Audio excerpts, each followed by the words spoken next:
ဟိန်းစောဆိုတဲ့သူကတော့အမြဲတမ်းအရက်သေးစားတောက်စားကအပြိုအပါလဲအရက်မက်တဲ့သူတယောက်ဖြစ်ပါတယ်သူဇနီးဖြစ်သူနဲ့ကွာရှင်းပြီးတဲ့နောက်ပိုင်းမှာအရက်တွေပူပူတောက်ပြီးတခါတရံမှာလဲမိဘတွေနဲ့စကားများအိမ်ထဲမှာရှိတဲ့ပစ္စည်းတွေကိုလည်းဖျက်ဆီးတတ်သေးတယ်ဗျဒါကြောင့်ဟိန်းစောရဲ့မိဘတွေဟာဒီအတိုင်းဆက်ကြည့်နေုံကလွဲပြီးတော့ဘာမှမတတ်နိုင်ပဲဖြစ်နေခဲ့ကြပါတယ်တညမှာတော့ဟိန်းစောကတငယ်ချင်းဖြစ်တဲ့မင်းမစီကိုတွားပြီးအရက်အတူတောက်ခဲ့ကြတယ်ဗျမင်းမကလည်းဟိန်းစောလိုပဲအမြဲတမ်းအရက်သေးစားတောက်စားတတ်ပြီးအပြိုအပမက်တယ်လို့မိန်းမလည်းအလွန်ရှုပ်တဲ့သူဖြစ်ပါတယ်။ပြောငါပြောပြအောင်မယ်။မင်းညာအရက်မိုက်တာကွာဖြစ်နိုင်သူ့ကိုမပြန်စေချင်ကွာ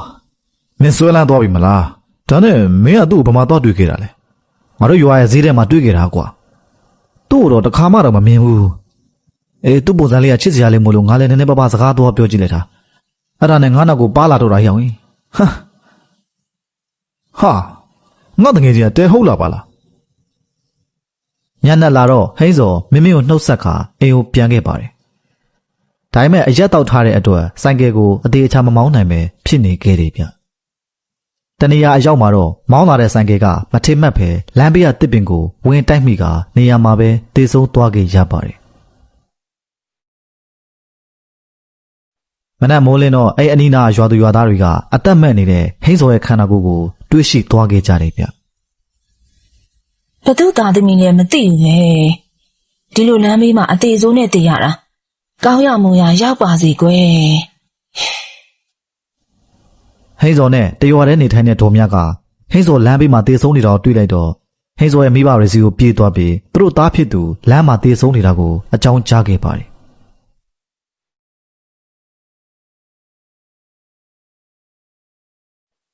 မရင်ဟိန်းစောမင်းညဆိုင်ကယ်မောက်ပြီးလမ်းမေးမှာတည်နေရင်တော့ဒီမနက်ပဲရွာတွေကလူတွေသူ့ကိုတွေ့ခဲ့ကြတာဒီသတင်းစိုးကိုကြားလိုက်ရတော့ဟိန်းစောရဲ့မိဘတွေထိတ်လန့်သွားကြရပါတယ်မျက်နှာမှာတော့ဝမ်းနည်းမှုတွေအပြည့်နေဗျဝကြွေးကြေးတော့တာပေါ့သားလေးဟာဟိန်းစောတကြိုးပြီး3ရက်အကြာညတညမှာတော့ရွာတွေကခွေးဦးတန်းတွေကပုံမှန်ထက်ကိုစူညံနေခဲ့ပါတယ်ဟိန်းစောရဲ့ဖခင်ကသူ့သားကိုအိမ်မက်မက်ခဲ့ပြီးအိမ်မက်ထဲမှာဟိန်းစောကခန္ဓာကိုယ်ကပုံမှန်ထက်ပိန်ချုံးနေပြီးမျက်လုံးနှလုံးကလည်းပေါက်ထွက်တော့မဲ့အလားအပြူပြူးထွက်နေခဲ့ပါတယ်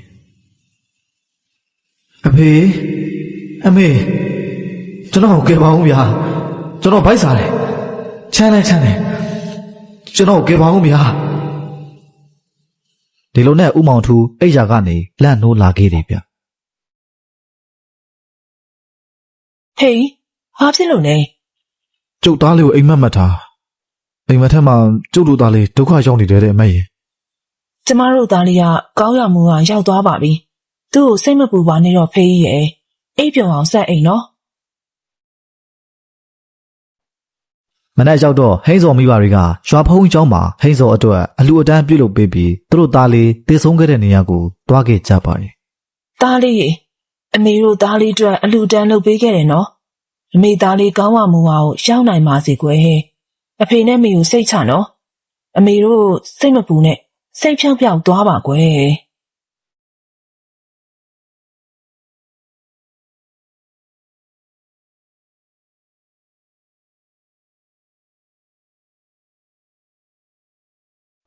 ည7:00 နာရီမင်းအရက်ဝိုင်းကနေပြန်လာပြီးမင်းစောတည်ဆုံးခဲ့တဲ့နေရာကိုရောက်တော့သူစီးလာတဲ့ဆိုင်ကယ်ကရုတ်တရက်ဆက်ရက်သွားခဲ့ပါတယ်ဒီဆိုင်ကယ်ကဘလို့ဖြစ်တာလဲဟာငါအစီအပြစ်ဖြစ်တာပါမင်းသူ့ဆိုင်ကယ်ကိုကြိုးစားပြီးဆက်နှိုးနေတဲ့အချိန်ရုတ်တရက်သူ့အရှိမအရိပ်မဲမဲကြီးပေါ်လာခဲ့ပါတယ်မင်းအရိပ်မဲကြီးကိုခေါင်းမော်ကြည့်လိုက်တော့အရိပ်မဲကြီးကအုံးမင်လောက်ရှိနေတယ်ဗျတငယ်ချင်းငါ့ကိုကူညီပေးပါဦးကွာငါဘာမှမစားတာကြာပြီကွာငါဗိုက်စားတယ်မင်းမြင်လိုက်ရတဲ့အရာကြောင့်ကြောက်လန့်သွားပြီးအခုနောက်တော့ဆက်ရက်သွားတဲ့ဆိုင်ကယ်ကိုမရမကဆက်နှိုးတာနဲ့တပြိုင်တည်းနေရာကနေအမြန်မောင်းထွက်ခဲ့ပါတယ်နောက်တစ်ရက်မှာတော့မင်းကဟိန်းစောမိဘတွေစီသွားကမနေ့ညကသူကြုံခဲ့ရတဲ့အကြောင်းကိုမိဘတွေသိအောင်တွားရောက်ပြောပြခဲ့တယ်ဗျမနေ့ညကျွန်တော်ဟိန်းစောကိုတွေ့ခဲ့တဲ့အန်တီကျွန်တော်သူဘာမှမစားရလို့ဗိုက်စားနေတယ်လို့ပြောတယ်ဗျ မင်းပြောတာကိုနားထောင်ပြီးတော့ဟိန်းစော်ရဲ့အမေဖြစ်တဲ့သူကစိတ်မကောင်းစွာနဲ့မျက်ဝန်းကနေမျက်ရည်တွေကျလာခဲ့ပါတယ်အဖေဖြစ်တဲ့ဦးမောင်ထုကလည်းညှိုးငယ်နေတဲ့မျက်ဝန်းတွေနဲ့အဝေးကိုလှမ်းကြည့်နေခဲ့တယ်ဗျသူသေဆုံးပြီးတဲ့နောက်ပိုင်းငါလည်းငါသားလေးကိုအမြဲအိမ်မက်မက်ခဲ့တယ်အိမ်မက်ထဲမှာငါသားလေးကသူ့အရာဒုက္ခရောက်နေပြီထမင်းလည်းမစားရဘိုင်လည်းအရန်စားတယ်ဆိုပြီးငါ့ကိုပြောခဲ့တာဒါဆိုဒီလိုလုပ်ပါလားဗျဟိုဟာဦးလေးနဲ့အတော်တို့ဟင်းစော်အတွက်ရွာဦးเจ้าအောင်သွားဟိုဆရာတော်တွေနဲ့အတူအသေးချာအလှူဒန်းလေးလုပ်ပြီးတော့အမျှပေးဝေကြည့်ပါလားဗျဖေးကျမတို့အဲ့လိုလုပ်ကြမလား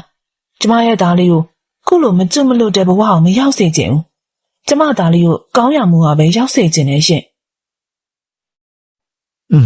ဟုတ်ပြီကျုပ်တို့သားတို့အလှူဒန်းထပ်လုပ်ကြတာပေါ့ကျုံမနဲ့ဖြံမနဲ့ဆရာတော်စီသွားပြီးတော့အရင်လျှောက်တင်ထားလိုက်မယ်ညဘက်အချိန်မှာတော့ရွာသားနှစ်ယောက်အရက်နဲ့မီးဖို့ရာအတွက်ကြက်သားကင်းနေကြတယ်ဗျကဲကြက်သားကြက်ပြီးကွာအရက်နဲ့မီးအောင်ဟိ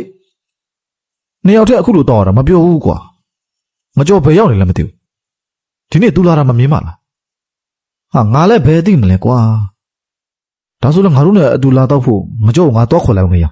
အေးဒါဆိုလည်းမြန်သွားပြီးတော့မြန်ပြန်ခဲ့ကွာနော်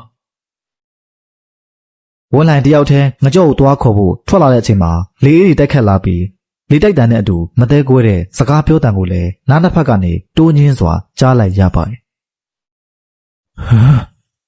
ဘာလို့ကြောတွေချမ်းပြီးတော့ကြက်သိန်းတွေထနေရလဲဝန်လိုင်းပြောရင်းနဲ့ခြေလမ်းကိုခတ်တတ်တော့ရှောက်လိုက်ပါတယ်ရှောက်နေရင်းနဲ့သူ့အရှိမတစုံတစ်ခုရှိနေတာကိုသတိထားမိသွားပြီးရုတ်တရက်ရက်တန့်သွားကသူ့အရှိမရှိနေတဲ့မမက်အရေးကြီးကိုဖြည်းဖြည်းချင်းမော့ကြည့်လိုက်တယ်ဗျဟမ်တရေလားမွေးကြတဲ့ဒီနေ့အချိန်ဒီတရေကိုအခုမှပဲကိုမြင်ရတော့တယ်အမလေးကျုပ်ပြေးမယ်နော်ဝင်းကိုကြောက်လာနဲ့အဲ့ဒီလူပြောကကိုဘရှိတဲ့နေရာကိုပြန်ပြေးခဲ့ပါတယ်ကိုဘဖေးရောကိုဘငါ့ကိုကြည့်ပါဦးရက်ခွက်ကိုကင်ပြီးတကြိုက်မောဖို့အလုံးဝင်းလိုက်ရဲ့ခေါ်တန်းကြောင်းကိုဘလန့်သွားခဲ့ပါတယ်ဘာဖြစ်လာတာလဲဟာဝင်းလိုက်ငါအုံးမင်းလောင်မြင်းတဲ့တေးကိုတွေ့လာလို့ဟာမင်းနှစ်ခွက်မတော့ရသေးတော့တရေတွေတော့မြင်းနေရပြီပေါ့မင်းငါပြောတော့မယုံရင်ငါနဲ့လိုက်ခဲ့ငါမမိုးချောင်းတက်သေးပြမယ်ဟာတရေဆိုတာငငယ်တည်းကကလေးတွေကိုပြောပြတဲ့ပုံမင်းထဲမှာပဲရှိတာကွာဝင်းလိုက်ရဟာငါဖြစ်မွေးကြတဲ့အခုချိန်ဒီတရေဆိုတာကိုမတွေ့ဘူးမကြုံဘူးသေးဘူးဟဲ့ကဲလာကွာတစ်ခွက်တော့ထပ်မို့လိုက်အဲ့ဒါဆိုရင်မင်းခုနတွေ့ခဲ့ရတဲ့တရေအကြောင်းကိုမေ့သွားလိမ့်မယ်ဒီမှာကြက်သားခင်ပူပူလေးနဲ့မြေးလိုက်အောင်အေးတော့ရင်စားမကောင်းတော့ဝင်းလန်ပြောပြတဲ့အကြောင်းနားထောင်ပြီးကိုဘကမယုံကြည်ပဲဝင်းလန်တောက်ထာများသွားလို့မူးပြီးအမြင်မှားသွားတာလို့ပဲထင်နေခဲ့ပါတယ်။အဲညမှာသူတို့နှစ်ယောက်ညတနာရီကျော်တဲ့အထိအရက်ထိုင်တောက်နေခဲ့ကြတယ်ဗျ။ဒီချင်ဝဲနေတဲ့အသားကွာငါနားလေးမှကြားနေရတာတော်တော်လေးကိုစိတ်ပြတ်ဖို့ကောင်းတာပဲ။ကိုဘဖေးဖေးချင်းလှည့်ကြည့်လိုက်ချေသူကိုယ်တိုင်အရက်မူးလို့အမြင်မှားတဲ့အထင်နဲ့မျက်လုံးကိုအသေးချာလက်နဲ့ပုတ်လိုက်ပြီးကြည့်လိုက်တော့သူ့အနောက်မှာရပ်နေတဲ့အရိပ်မဲကြီးကိုထင်ရှားစွာတွေးလိုက်ရပါတယ်ဟေးဝင်းလိုက်ငါအမြင်မှားတာမဟုတ်ဘူးမလားဒီလိုနဲ့ဝင်းလိုက်နဲ့ကိုဘတို့နှစ်ယောက်သားအကြောက်လွန်ပြီးနေရာမှာပဲမေ့လဲသွားခဲ့ကြပါတယ်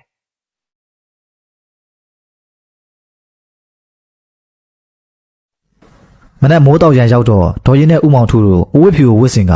ကျောင်းဆရာတော်စီတားဖြစ်တဲ့ဟိန်းစော်အတွက်အလူအတန်းလုပ်ပေးဖို့ထွက်လာခဲ့ကြပါတယ်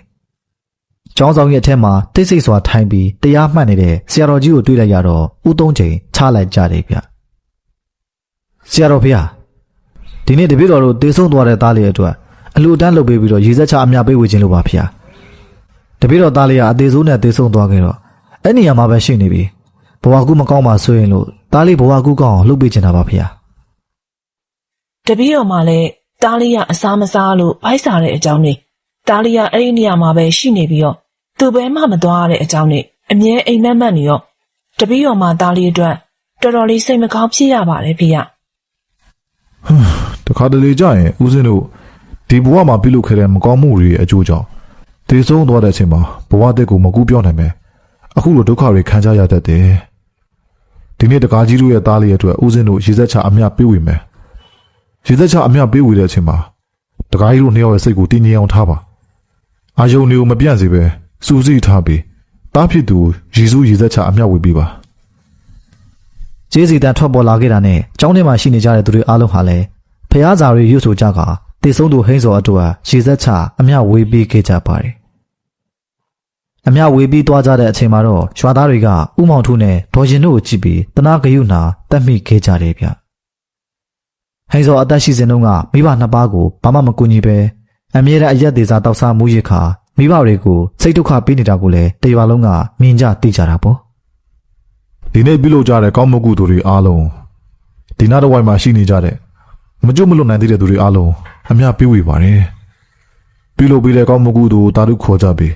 ကောင်းရာမွန်ရာဘဝကိုလွယ်လွယ်ကူကူကူးပြောင်းနိုင်ကြပါစေ ဆရာတော်ရဲ့စကားတန်အဆုံးတဲ့အချိန်မှာအကုန်လုံးလက်အုပ်ချလိုက်ကြပြီးတဲ့နောက်ဥမောင်ထုနဲ့ဒေါ်ရင်တို့ရဲ့မျက်ဝန်းကမျက်ရည်တို့စီးကျလာခဲ့ပါတယ် တားရီအဖေတို့လုပ်ပြီးတဲ့ကုသိုလ်ရပြီးတားလေးဘဝကောင်းမှာအခုလိုစားလောင်းမနေရဘဲနဲ့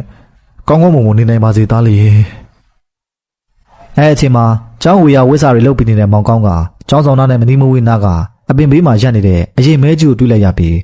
မျက်စိတစ်ဖက်အတွင်းမှာပဲအဲ့အရေးမဲကြီးပျောက်သွားတာကိုတွေးလိုက်ရပါတယ်ဖုံဖုံဖေဟာအခုနတပည့်တော်အဲ့အပင်သားလေးမှာလူတစ်ယောက်ရပ်နေတာကိုတွေးလိုက်တယ်ဖေဒါပေမဲ့ခဏလေးအတွင်းမှာပဲအဲ့လူကပျောက်သွားခဲ့တယ်ဖေအေးဖုံဖုံတို့အမျှဝေပေးတာကိုလာပြီးတာတို့ခေါ်ဆိုကြတယ်မကြွမလို့သေးတဲ့ဝိညာဉ်တွေပဲဖြစ်ရမယ်အမျှဝေပေးတာကိုတာတို့ခေါ်ဆိုနိုင်ကြပြီကောင်းရမွန်ရအောင်ရောက်ကြပါစေကွယ်အရင်နေ့ညကလေးကမေ့လဲနေကြတဲ့တငယ်ချင်းနှစ်ယောက်ထဲကဝင်းလိုင်ကအရင်နှိုးလာပြီးမနှိုးသေးတဲ့ကိုဘကိုလှုပ်နှိုးလိုက်ပါတယ်ကိုဘဖေးကိုဘထားတော့မိုးလင်းနေပြီဝင်းလိုင်လှုပ်နှိုးတဲ့အတန်းကြောင့်ကိုဘမျက်လုံးကိုဖြည်းဖြည်းချင်းဖွင့်လိုက်ပြီးထထိုင်လိုက်ပါတယ်ပြီးတော့မနေ့ညကသူတို့ကြုံခဲ့ရတဲ့အရာကိုသတိရလိုက်ကြတယ်ဗျဟေးမနေ့ညတကယ်ကြုံခဲ့ရတာဟုတ်တယ်မလားအိမ်မက်မှတ်နေတာမဟုတ်ဘူးမလားအေးဘောကွာငါပြောတယ်မလားမနေ့ညငါတရေတွေ့ခဲ့တာပါဆိုမင်းမငါပြောတော့မယုံတာဟေးတေးတော့တာတော့တရေတော့ဖြစ်နေသေးတယ်အာဟုသူတွေဘယ်တော့လုပ်ခဲ့လို့လဲနော်အဲ့ဒီညကျုံတွေ့ခဲ့ရတဲ့ဖြစ်ရကြောင်းဝင်းလိုက်တဲ့ကိုဘတို့အရက်သေးစားမတောက်စားတော့ပဲကိုလူကောင်းတွေဖြစ်အောင်ပြုပြင်ပြောင်းလဲကြပြီးတခြားသူတွေအကူအညီလိုရရင်လည်းစစ်တနာအပြည့်နဲ့ကူညီပေးကြကကုသိုလ်ကောင်းမှုတွေလုပ်ကြပြီးဘဝကိုဖြူစင်စွာနေထိုင်သွားခဲ့ကြပါတော့တယ်